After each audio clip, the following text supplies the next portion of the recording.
تمام اعمال کا دار و مدار نیت پر ہے، اور ہر عمل کا نتیجہ ہر انسان کو اس کی نیت کے مطابق ہی ملے گا۔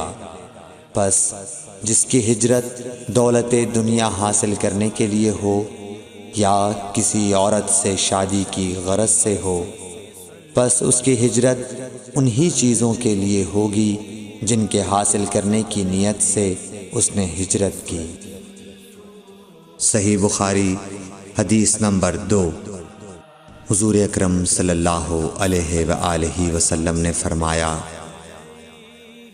کہ وحی نازل ہوتے وقت کبھی مجھ کو گھنٹی کی سی آواز محسوس ہوتی ہے، اور وحی کی یہ کیفیت مجھ پر بہت شاخ گزرتی ہے۔ جب یہ کیفیت ختم ہوتی ہے تو میرے دل و دماغ پر